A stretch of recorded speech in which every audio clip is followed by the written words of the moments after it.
are in Krakow at Confidence Conference, and my guest is Richard Thieme. Hello, Richard. Hi, how are you? Hello, I'm fine, thanks. Good. Even though it's raining a little bit. It is cold and rainy, but Yeah, but- like the Confidence climate, actually. well, Earth is not always a friendly place. Okay, Richard, could you please introduce yourself? What do you do professionally? For 21 years, almost 22 now, I have just done speaking and writing about the larger impacts of technology on people, on organizations, on geopolitical structures, on everything. Okay, I know that you are focusing on religion issues and technology as well. What do those two things have in common? Well, they have a lot in common because let's start with technology. Technology shapes the way people think.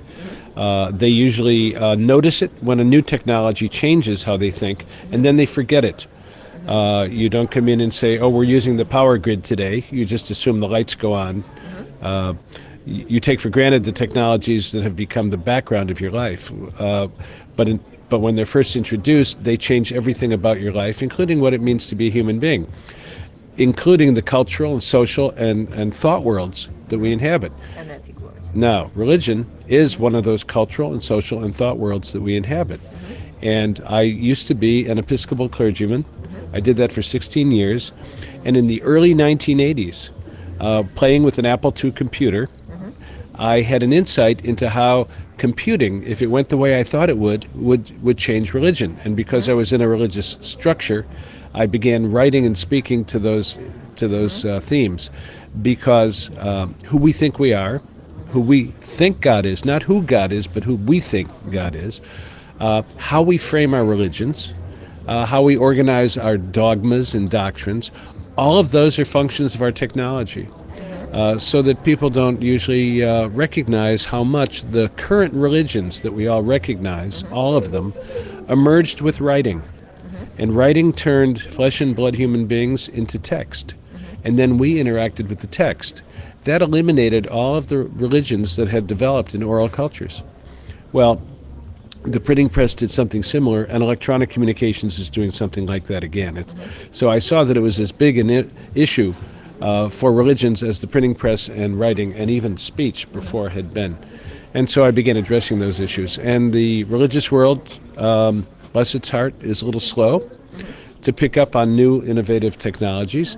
A lot of words. Yeah, so I couldn't find a conversation about that. And that's why I left that career and that work, not my commitments, but that career, in order to speak and write full time about technology and its impacts, not only on religion, but on all the other things, because the impacts are similar. They work the same way, but they help address, in the early days I helped teachers, business people, security workers, everyone understand the difference that was coming as a result of this huge revolution in IT. Well, that sounds really fascinating. Yeah. And what is the title of your speech here at Confidence then? What are you going to speak to, here I all think- those hackers, white hackers? I think he picked one. I think it was called Spy versus Bot versus Spy, but it was about information warfare, and the information space that we inhabit, and with a focus, because of where we are, on how the Russians are currently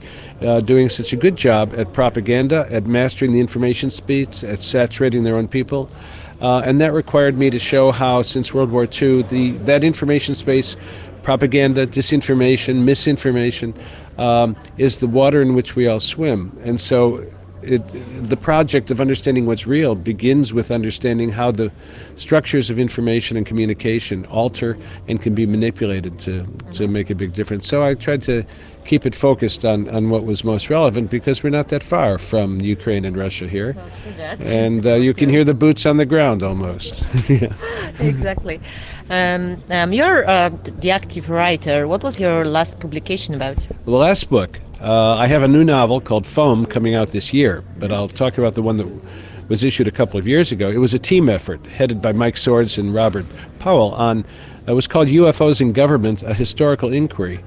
And it is a work of history. It's in 65 university libraries, including Basel and all over the world, because it's recognized as the only book on that subject that is thoroughly documented. We have a lot of footnotes, and they all point to primary documents. And it's about the government and how, over half a century, the government responded to the phenomena of UFOs in light of national security concerns. So we mapped that from the 1940s to the 1980s using documents which the research team has unearthed after over 50 years of burrowing and digging into the subject.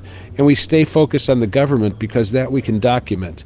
But because the government continued to respond to UFO phenomena and made decisions about how to handle it in public and how to handle it differently in private, we can speak about that with authority. We do not speak about or speculate about the ultimate nature of what UFOs are because we don't know. And there are no documents that we can point to. If they are, they're written in some Star Trek language. Yeah. So we stayed with what we could say, and that's why it's been recognized as the best work of history on the subject ever written. That sounds really interesting. Yeah. So I think we can highly recommend that to our audience today. Indeed. Thank you a lot.